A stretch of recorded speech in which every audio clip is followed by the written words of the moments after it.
You're sitting around a fire somewhere in southern Africa. The year's roughly 68,000 BC. You don't know that. You just know the night is cold, the resin smells sharp and sweet, and the person beside you is making a sound at you that you almost understand. Almost. And here's the thing that should stop you cold. That sound, that almost word, may be the most important moment in the history of our species. Not the wheel, not fire, not farming. The moment one human made a sound that another human caught, inhaled, and used. But here's where it gets strange. We still don't fully know when it happened. We don't know exactly how it happened. And the evidence we do have points somewhere most people would never expect. Because the first clue didn't come from a cave. It came from a family in London. And what researchers found in their DNA quietly rewrote everything we thought we knew about how humans learn to speak. Picture a clinic in London in the 1990s. Doctors are studying 3 generations of the same family, a family known in the research literature simply as the KE family. And what they find is extraordinary. A single altered gene, one wrong letter in the entire genome. And it has stolen the voices of mother, children, and grandchildren alike. Not completely. They can speak, but their grammar's fractured. Their consonants blur. The rhythm of their sentences collapses like a table with one short leg. Think about that for a second. 1 gene, 3 generations, scrambled language. That discovery told researchers something enormous. Speech isn't just something humans learn the way you learn to ride a bike. It's wired into the biology. You can break it with one wrong letter. Which means somewhere deep in our past, the right letters had to fall into place. And when they did, everything changed. But here's where the story gets complicated, because that gene, FOXP2, if you want to remember the name, wasn't exclusive to us. When researchers eventually sequenced ancient DNA from a Neanderthal in Croatia, they found the same version, the human version, the speech-capable version. So if Neanderthals had the wiring too, why don't we still hear their voices anywhere in the world?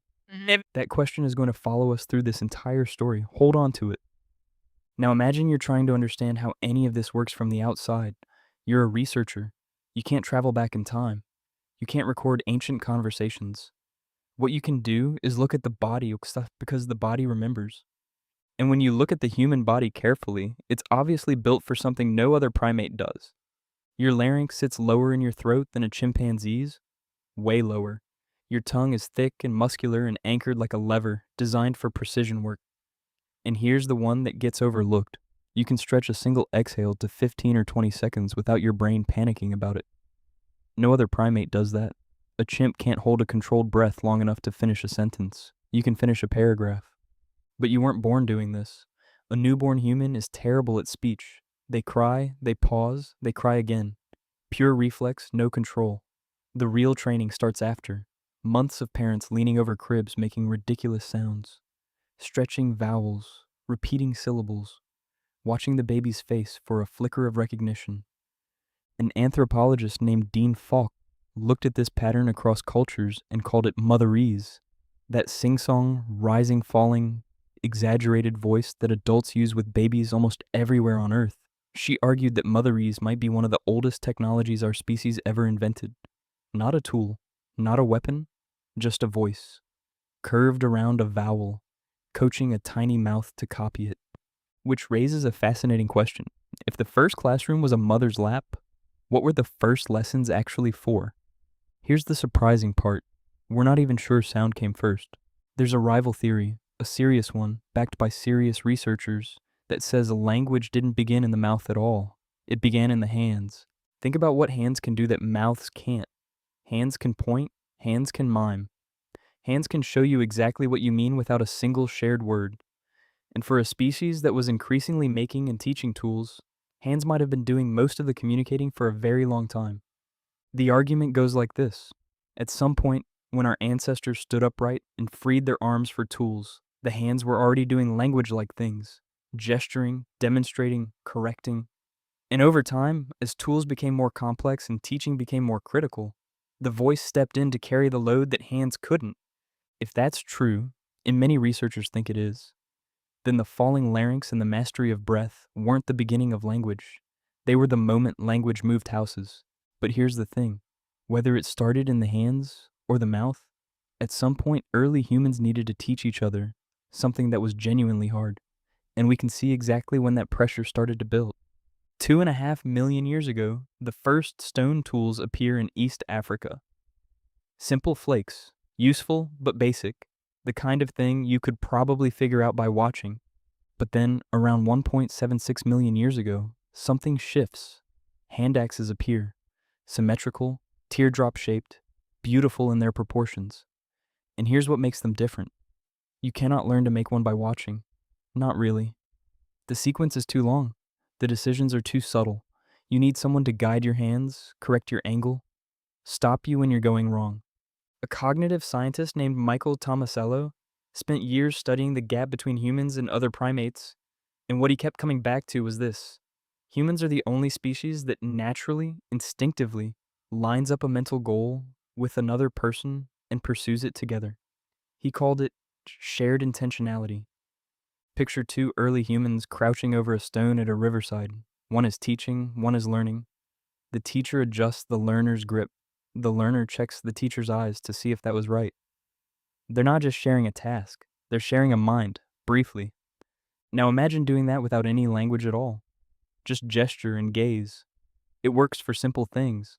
But as tools get more complex, as recipes get longer, as plans stretch further into the future, gesture starts to hit a ceiling. Language is what happens when you need to explain something you can't point at. But here's where the numbers make it visceral. Chimpanzees manage their social lives through grooming, one individual, one stroke, one relationship at a time. And it works, but only up to a point. Researchers have calculated that grooming starts breaking down as a social strategy somewhere around 50 individuals. Beyond that, you simply don't have enough hours in a day to maintain every relationship physically. Now think about the world Homo sapiens was building. By the time our species was established across the African savannas, individuals were managing social networks of around 150 people.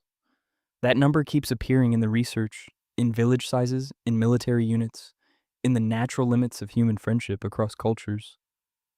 And it's not a coincidence. It seems to reflect something about the maximum size of a group a human brain can genuinely track. You cannot groom 150 backs. You cannot maintain 150 relationships one touch at a time, not while also hunting and cooking and watching children and keeping fire alive. But you can talk about those 150 people. You can gossip. You can tell someone about someone else. You can manage 3 or 4 relationships at once just by talking while your hands are busy doing something else entirely. Gossip sounds trivial. It isn't. Gossip is how large groups of humans figured out who to trust, who to avoid, who owed what to whom. Language didn't just let us share information. It let us run a social network that would have been physically impossible to maintain any other way. And that changes everything about why language mattered enough to evolve. Now back to that gene, FOXP2. When the full picture came into focus in the early 2000s, researchers saw 2 specific amino acid changes in humans that aren't present in chimpanzees. These changes appear to have swept through the human lineage in the last few 100,000 years. Fast, by evolutionary standards. The kind of speed that suggests strong selection pressure. Something was rewarding people who had this version. FOXP2 touches the brain circuits for motor learning, for sequencing, for the precise coordination of mouth movements that let syllables land in the right order. When it's working, you barely notice it. When it's broken, like in the KE family, the whole system stutters. And then came the twist that rewrote the textbooks. The Neanderthal in Vindija Cave, Croatia. The Denisovan remains from Siberia. Both had the human version of FOXP2. Both. So the gene that researchers had quietly started calling the language gene wasn't exclusively human at all. Neanderthals were carrying it 200,000 years ago, which means the thing that separates us from them, the thing that explains why we have 7,000 living languages and they have none, is not a single gene. Something else flipped the switch. And to understand what, you have to watch language being born in front of you. Here is where the entire story changes. Late 1970s. Managua, Nicaragua. The government has just established the first schools for deaf children. gathering kids from villages across the country who have spent their whole lives without any shared language.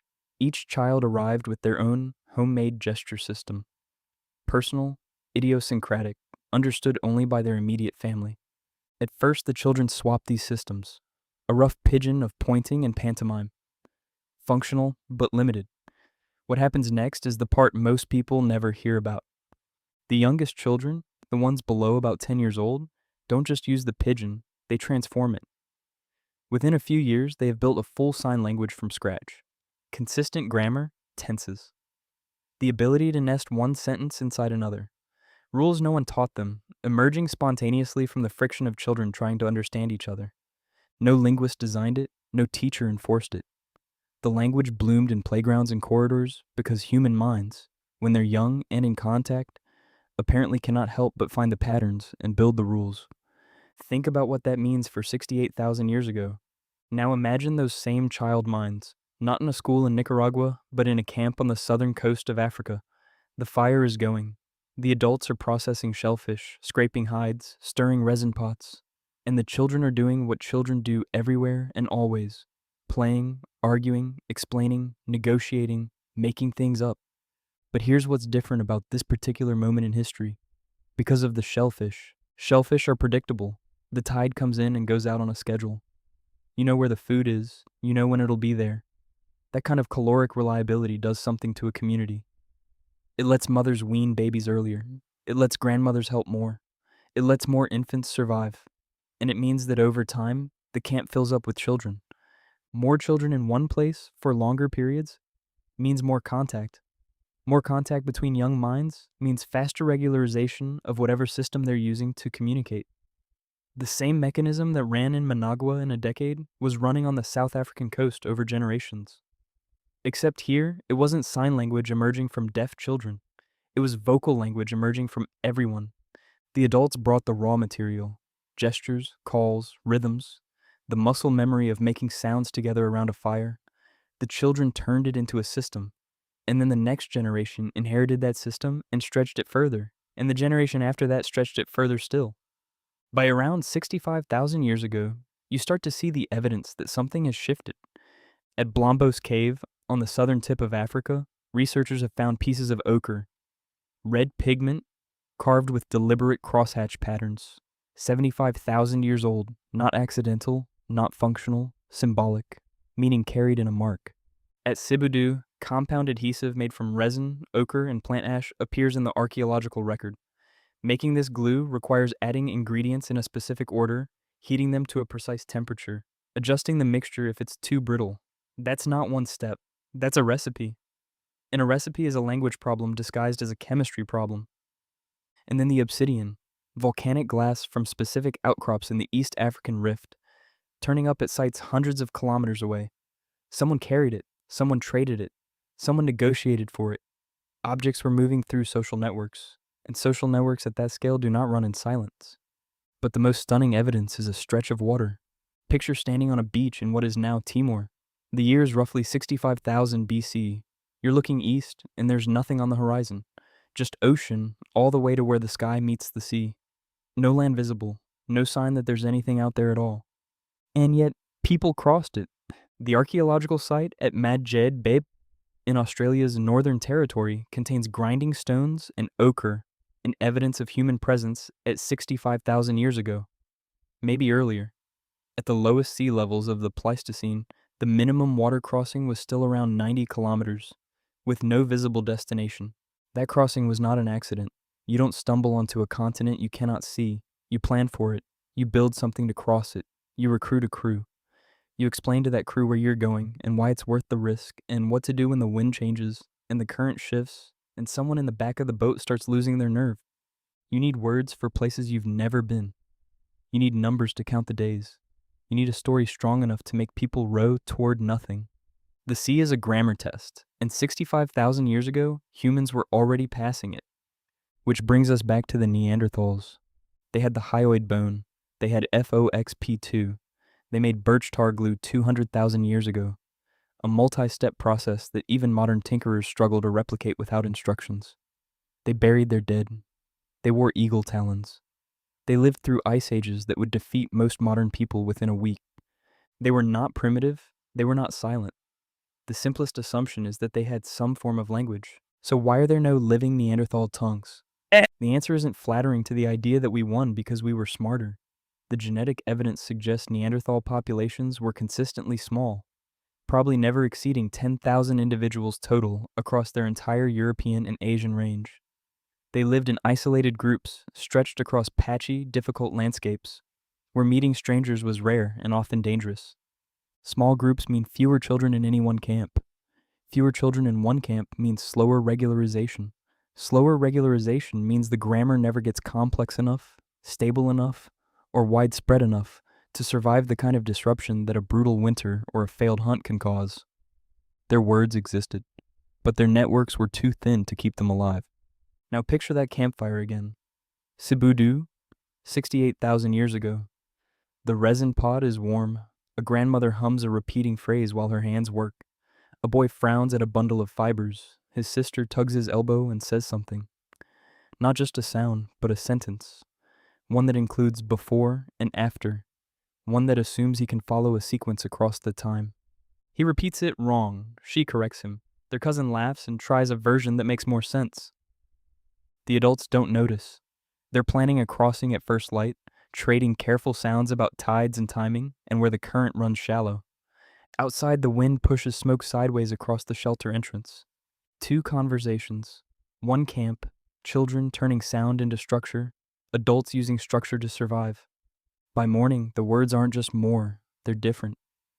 Every language alive on Earth today, every one of the 7,000, traces back to a threshold crossed sometime between 70,000 and 60,000 years ago.